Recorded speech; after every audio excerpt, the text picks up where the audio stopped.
Nous continuons ce matin une série que nous avons commencé sur les dons spirituels dans 1 Corinthiens chapitre 12, verset 10. Le texte dit que Dieu donne à l'un le don des miracles, à un autre la prophétie et encore à un autre, c'est le don que nous voyons ce matin, à un autre, le discernement des esprits. Littéralement, c'est les discernements des esprits parce que tout est au pluriel. Discernement et esprit sont au pluriel. L'idée, c'est qu'il y a toutes sortes d'esprits. Il n'y a pas que des bons esprits ou que des mauvais esprits, il y a toutes sortes d'esprits.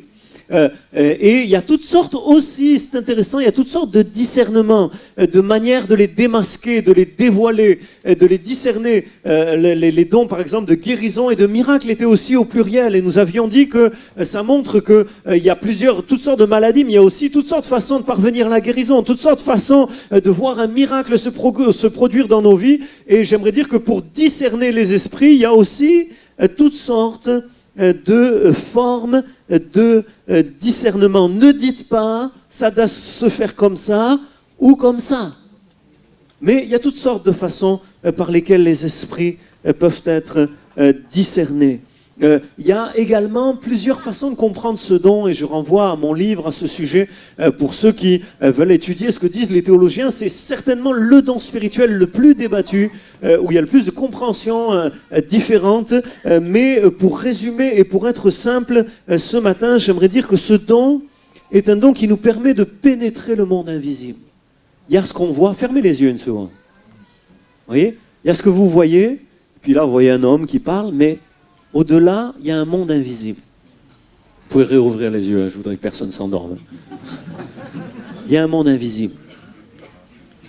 Et le don de discernement des esprits nous fait pénétrer dans le monde invisible et faire la différence entre ce qui vient de Dieu, des hommes ou du diable. C'est comme une capacité donc à percer, à déceler ce qui n'est pas décelable à première vue, à percevoir clairement une dimension spirituelle que d'autres ne saisissent pas, découvrir l'origine d'une manifestation spirituelle ou l'esprit qui anime une personne à laquelle on est confronté. Alors, je voudrais dire pour commencer que bien sûr, il ne faut pas confondre ce don de discernement des esprits avec l'esprit critique, la suspicion, ou la tendance à juger les autres sous un prétexte spirituel. À celui-là, je ne le sens pas.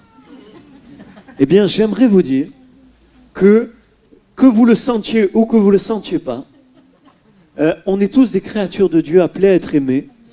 Et des fois, on peut ressentir bien les choses. Et je suis sûr qu'ici, beaucoup de gens, vous avez déjà eu des bonnes intuitions. Mais on peut aussi se tromper. Dis à ton voisin, oui, oui, on peut se tromper. Même toi, tu peux te tromper. Hein, il y a des gens comme ça, ils ont l'impression que eux, les autres, ils se trompent, mais eux, non. Eux, ils savent. Eux, ils ont un don comme ça, ils savent toujours, vous voyez. Bon. On peut se tromper. On le sent pas. Vous savez, des fois, des gens qu'on peut ne pas sentir parce qu'ils nous rappellent, des fois inconsciemment, on ne le sait pas, on n'en est pas conscient, mais ils nous rappellent une personne qui nous a fait du mal ou qui nous a nous a laissé un sentiment négatif. Il y a des situations négatives qui sont peut-être des fois en arrière-plan dans nos vies et qu'on transpose sur quelqu'un. Mais moi, ça m'est arrivé des fois d'avoir, je sais pas, une mauvaise impression et puis sur une personne et puis après j'apprends à connaître la personne et je me dis mais elle est super en fait. À qui c'est déjà arrivé ça? Hein?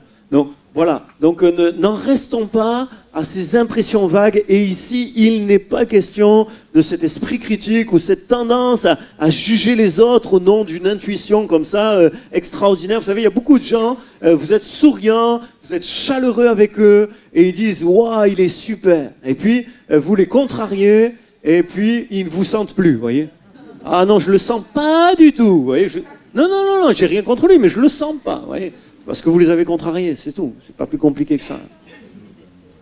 Et ça, c'est pas spirituel.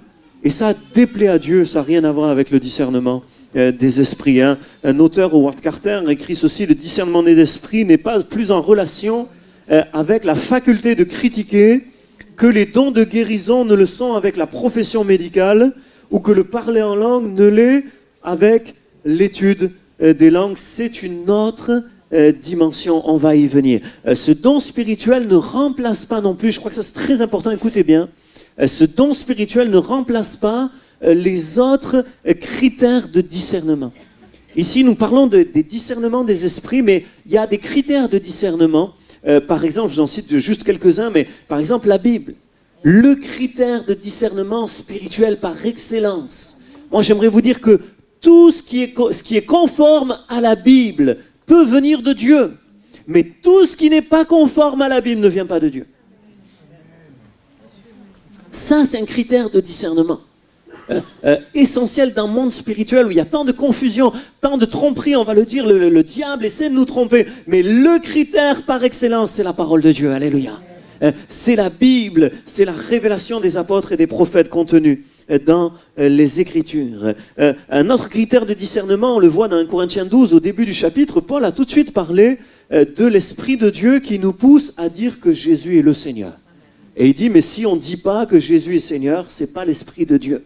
Et ça, c'est un critère de discernement. Dans le monde spirituel, tout ce qui élève Jésus vient de Dieu. Alléluia. Mais tout ce qui tend à mettre Jésus de côté ou minimiser Jésus, ça ne vient pas de Dieu, c'est sûr. Autre critère de discernement, pour ne pas être trop long, c'est le fruit. Jésus a dit lui-même, on reconnaît un prophète à son fruit. Et son fruit, c'est son comportement, c'est ses actes. C'est pas seulement ses discours. Vous voyez, quelqu'un peut être très émotionnel et avoir beaucoup de charisme, être capable de bien parler et donner le sentiment de venir de Dieu. Mais c'est sa vie. C'est sa vie, son comportement, ses actes qui témoignent de ce qu'il est vraiment. Et ça aussi, c'est un critère de discernement spirituel tellement important. Pour juste en citer un autre, mais là aussi rapidement, il y a également le bon sens. Le bon sens acquis aussi par l'expérience. Dans Hébreux, chapitre 5 et verset 14, vous pouvez regarder ce verset, je le trouve merveilleux. Ce verset parle, Hébreux 5, 14, du jugement exercé par l'usage à discerner, c'est le même mot que discernement ici, l'usage à discerner ce qui est bien et ce qui est mal. Et l'idée centrale ici, c'est de dire que le discernement surnaturel dont on va parler ce matin se combine avec les autres moyens de discernement, la Bible, la place donnée à Jésus, les actes, la manière de vivre et le bon sens acquis par l'expérience. Mais en même temps, écoutez bien, je crois que ça c'est important. Il y a d'autres moyens de discernement et il y a beaucoup de gens dans les milieux évangéliques qui disent on a la Bible, ça suffit. Or, dans la Bible elle-même, il est écrit à un autre, le Saint-Esprit donne le discernement des esprits. Ça veut dire qu'il y a un don spirituel spécifique qui ne met pas la Bible de côté, qui se soumet à la Bible, mais qui est nécessaire pour que nous puissions discerner les esprits dans certaines situations.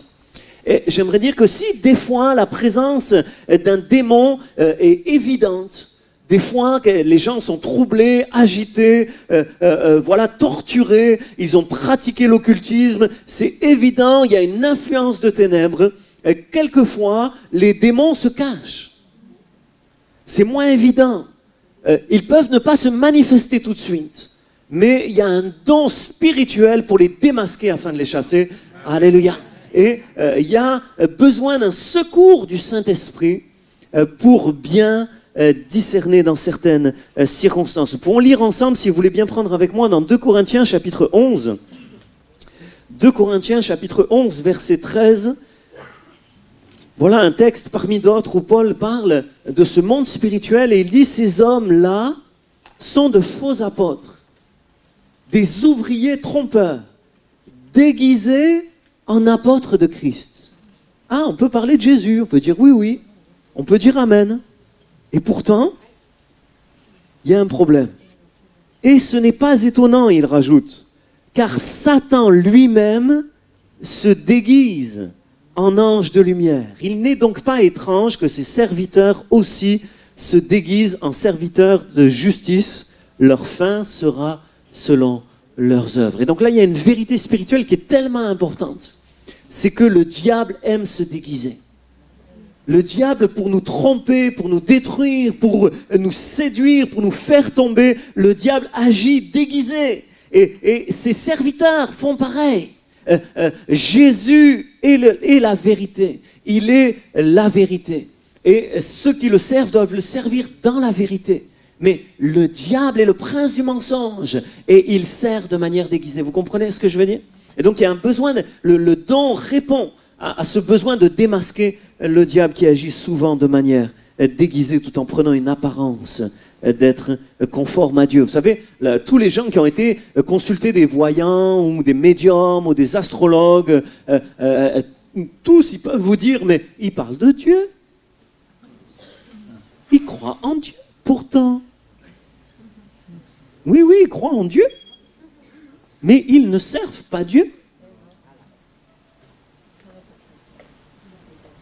Parce qu'ils ne servent pas Dieu conformément à la Bible, la parole de Dieu. Ils peuvent même parler de Jésus, mais sans reconnaître qu'il est le Seigneur, puisqu'ils ne se soumettent pas à sa parole. Alors, ce don de discernement des esprits nous apprend des choses tellement essentielles que je veux énoncer ici rapidement. Ce don nous apprend qu'il y a bien un monde spirituel invisible.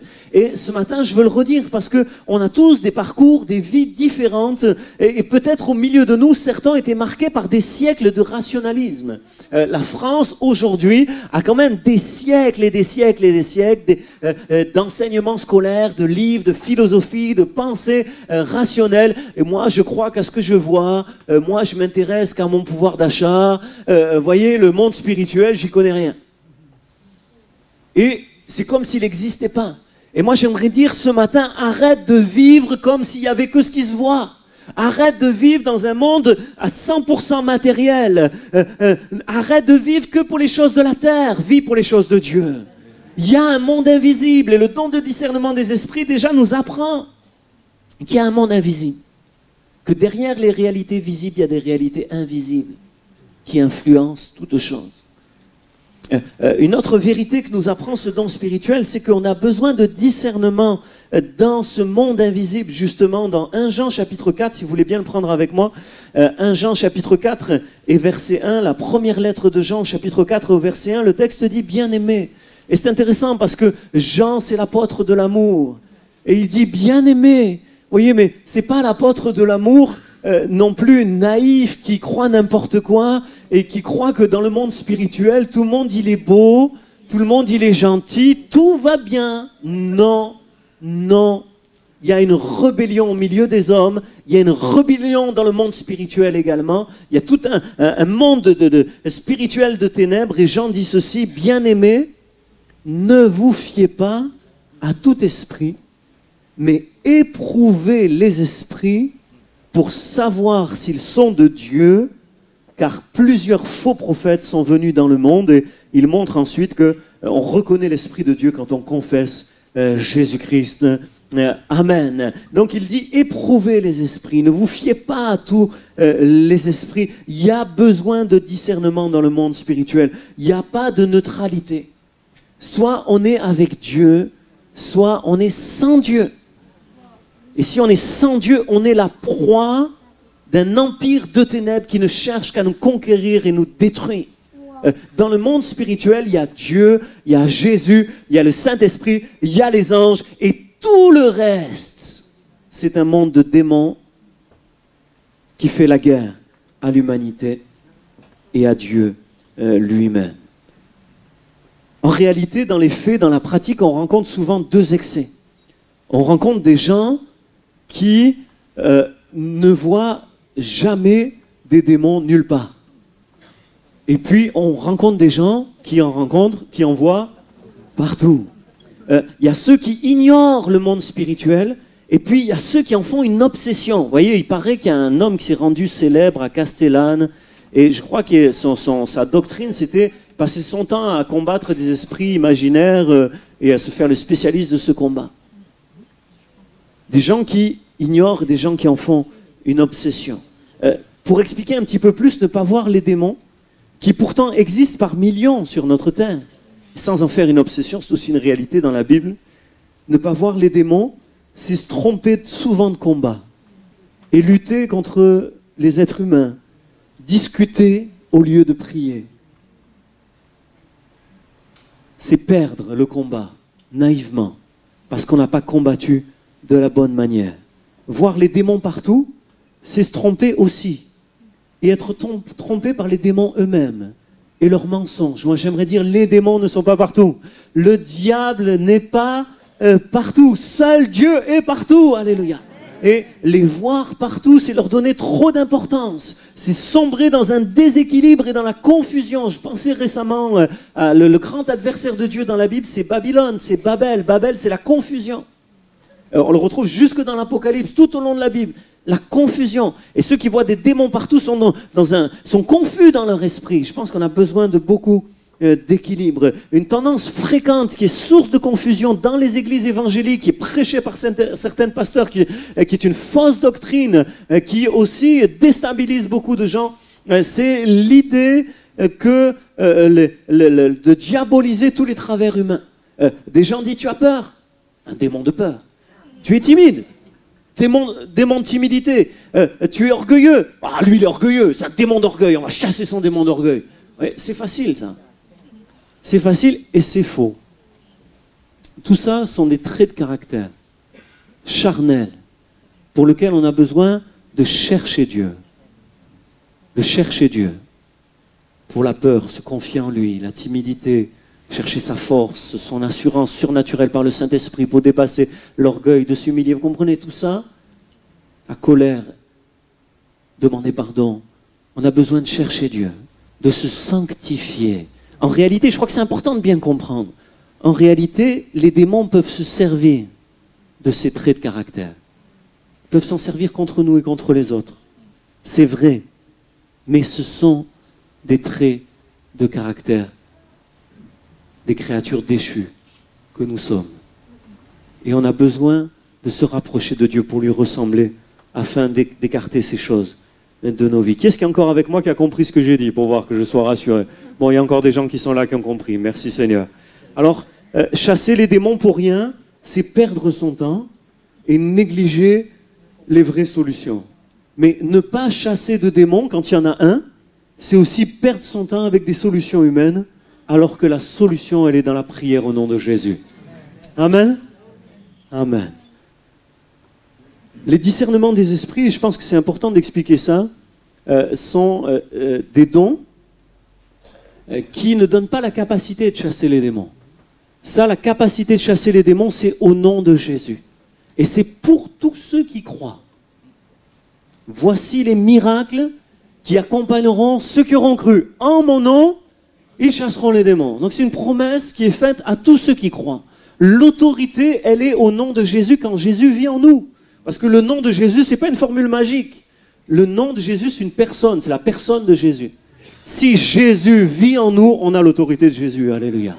Hein? Et je lisais hier soir une super histoire, c'est une sœur, hein, c'est une histoire vraie, authentique, une sœur de l'armée du salut qui évangélisait dans les quartiers très pauvres, voilà, elle allait amener l'évangile et aussi de l'aide sociale, voilà, pour les gens pauvres dans les mauvais quartiers. Et un jour, elle se retrouve bloquée, il y a un groupe d'hommes qui l'entourent là, et qui la bloquent. Elle était rentrée dans un bar pour témoigner à quelqu'un, ils ferment la porte du bar et ils ne veulent pas la laisser sortir, vous voyez. Et là, tout à coup, pleine d'assurance, cette sœur de l'armée du salut leur dit « Attention, j'ai des milliers d'anges qui sont avec moi. Hein. Alors si vous ne me laissez pas passer, ils ont ouvert la porte, elle est partie. » Bon. Mais c'était vrai. C'était vrai. Alléluia. Il y a bien un monde spirituel qui est avec ceux qui sont vraiment avec Jésus. Vous comprenez? L'enjeu, c'est d'être vraiment avec Jésus. Donc, le discernement des esprits, ce n'est pas la capacité à chasser des démons, mais c'est la capacité à les démasquer lorsqu'ils sont cachés. Ok?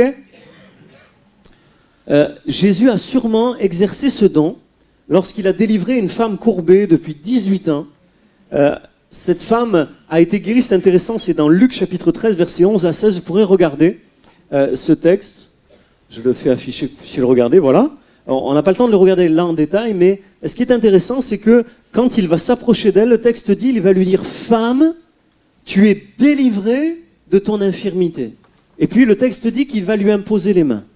Donc Jésus ne va pas dire « démon, va-t'en ».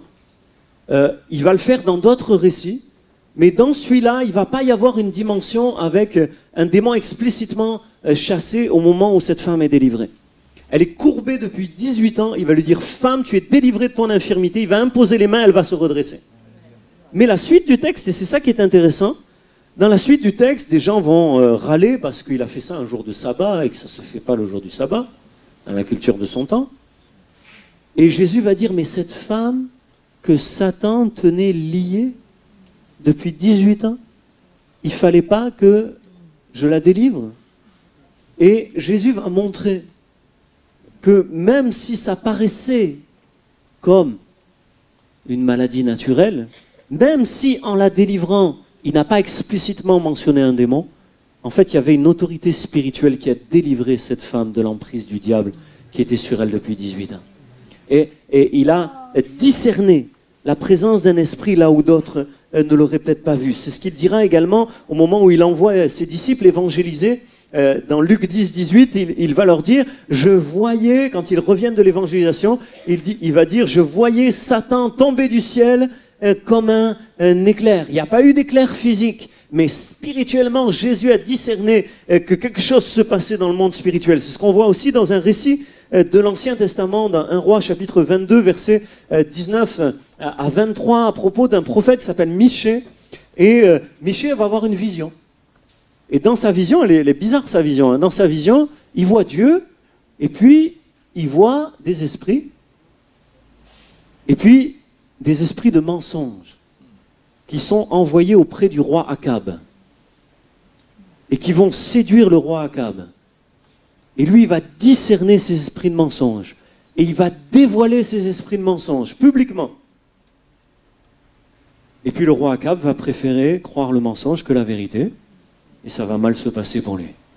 Mais il avait ce don de discernement avec une dimension de vision, de réalité spirituelle qui échappe aux yeux des hommes. Je finis sur les exemples bibliques, je ne veux pas être long, mais l'apôtre Paul aussi va sûrement exercer ce don de discernement des esprits à des moments stratégiques dans Actes des Apôtres, chapitre 13, au début de la mission. C'est intéressant parce que c'est au tout début de la mission. Il va à Chypre, c'est le premier lieu où il arrive pour évangéliser. Et là, à Chypre, ça se passe bien. Et il parvient jusqu'au gouverneur, celui qui dirige, voilà, le président, le maire, le patron de l'île à ce moment-là de Chypre. Et il rend témoignage. Et là, il y a un homme qui est comme un conseiller du gouverneur.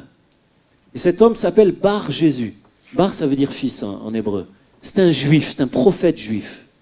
Waouh! Prophète juif, fils de Jésus.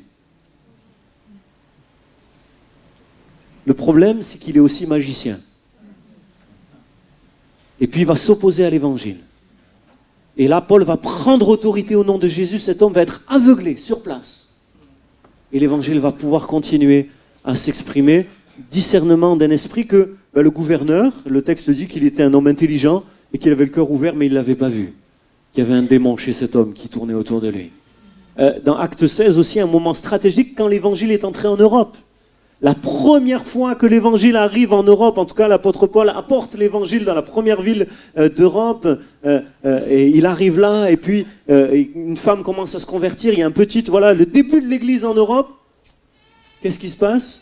Il y a une femme qui le suit tous les jours, pendant quelques jours, plusieurs jours, et cette femme dit partout, ces hommes, Paul et ceux qui l'accompagnent, sont les serviteurs du Dieu très haut, ils vous annoncent la voie du salut. C'est bien ce qu'elle dit, cette femme. Ces hommes sont les serviteurs du Dieu très haut. Ils vous annoncent la voie du salut. Mais Paul discerne. Il y a un esprit de divination chez cette femme. C'est une femme qui devine l'avenir. Elle ne sert pas Dieu. Alors il lit l'esprit, il chasse le démon qui habite en elle. Elle est délivrée, puis il est mis en prison. Il y a des persécutions. C'est pas toujours facile. Mais don de discernement chez cette femme. C'est pas parce que son discours était positif que son influence spirituelle était positive. Vous comprenez? Il y a une vraie influence spirituelle négative malgré le discours qui sortait de la bouche de cette femme. Alors, je vais finir juste en partageant peut-être un ou deux témoignages sur le temps que j'ai. J'ai commencé à saisir cette dimension du discernement des esprits alors que j'étais tout jeune croyant. Dans cette église, on allait dans la rue pour évangéliser, pour parler de Jésus. Et un samedi après-midi, on est descendu au centre-ville et là, on a rendu témoignage à plein de gens. Et puis il y a un couple qui s'est arrêté, on a passé une bonne demi-heure à discuter ensemble dans la rue, et je leur ai dit, mais venez ce soir, venez à l'église, et le soir même, ils étaient là. Et puis le dimanche, ils sont revenus, le mardi, ils sont revenus. Et en fait, ce couple, ils avaient un évangile eux aussi. C'est l'évangile selon les spirites. Et ils m'ont montré leur évangile. Ils reprennent des paroles de Jésus, puis ils mélangent avec le spiritisme et on invoque les esprits, on invoque les morts. C'était leur croyance, c'était leur prière, c'était leur pratique. Et il s'est passé un phénomène que je n'ai pas relié du tout au début à cette rencontre. C'est que le dimanche matin, vous voyez, le samedi je les ai évangélisés, le soir ils étaient là, on a passé 1 heure après la réunion à discuter ensemble, j'ai même prié pour eux. Et puis le soir en me couchant, j'ai prié pour eux, mais le dimanche matin quand je me suis levé, au moment de prier le matin, je n'avais pas envie de prier. Mon cœur était sec. Et quand j'ai lu la Bible, je ne sais pas, je ne captais pas ce que je lisais. Je n'avais pas le feu, vous voyez? Rien. Et puis je me sentais comme oppressé. Comme si quelque chose me serrait le cœur. Vous voyez, je me sentais pas à l'aise, pas bien. Je me dis, oh, tu dois être fatigué, tu dois pas être bien. Tiens. Je me dis, oh, tu n'es pas bien, ça arrive, hein, on n'est pas bien. Hein. Et puis le dimanche, le lundi, le mardi, pareil. Pas envie de prier, pas envie de lire la Bible, pas bien, oppressé, de mauvais sentiments dans mon cœur.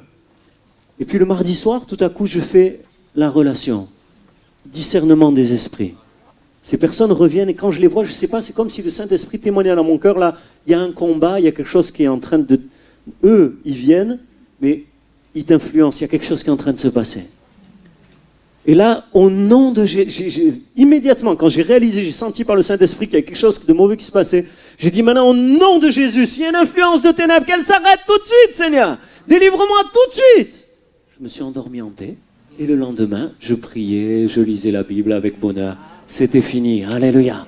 Il y a un monde spirituel avec des influences négatives. Et il y a une clé, c'est le nom de Jésus. La personne de Jésus qui vit en nous et qui est plus grand que celui qui vit dans le monde. Alléluia.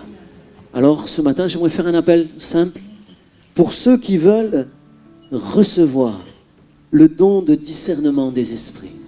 Mais d'abord, j'aimerais dire quelque chose je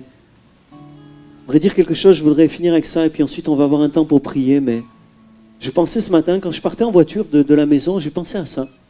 Je me suis dit, tiens, si j'ai le temps, je le dirai. Je pensais ce matin que sur le plan physique, des fois, on peut avoir la fièvre, et des fois, c'est la grippe. Mais des fois, on a la fièvre, et c'est pas la grippe. Vous avez remarqué ça? Le même symptôme n'a pas toujours la même cause. Qui est-ce qui a remarqué ça? Écoutez bien, sur le plan spirituel, c'est la même chose. Les mêmes symptômes n'ont pas toujours les mêmes causes. Et le discernement, c'est aussi de comprendre, de ne pas toujours mettre des démons derrière toute chose, de ne pas toujours refuser d'en voir aussi. Les mêmes symptômes n'ont pas toujours les mêmes causes. Pour comprendre les causes, c'est complexe sur le plan médical, c'est aussi complexe sur le plan spirituel. Mais il y a le Saint-Esprit qui est prêt à nous aider. Amen.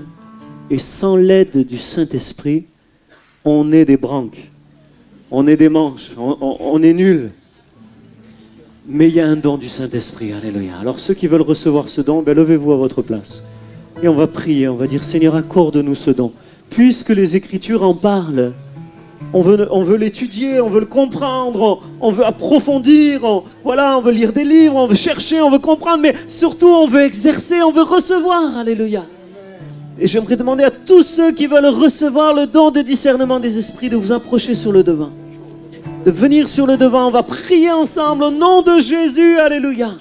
Afin que personne ne soit trompé par le diable, afin que cette capacité de discernement des esprits grandisse au milieu de nous, alléluia, afin qu'on sorte, que plusieurs sortent du matérialisme, que l'on voit ce monde spirituel, que plusieurs sortent de la confusion, parce que le diable n'est pas partout non plus, mais qu'il y ait un équilibre dans nos vies, alléluia.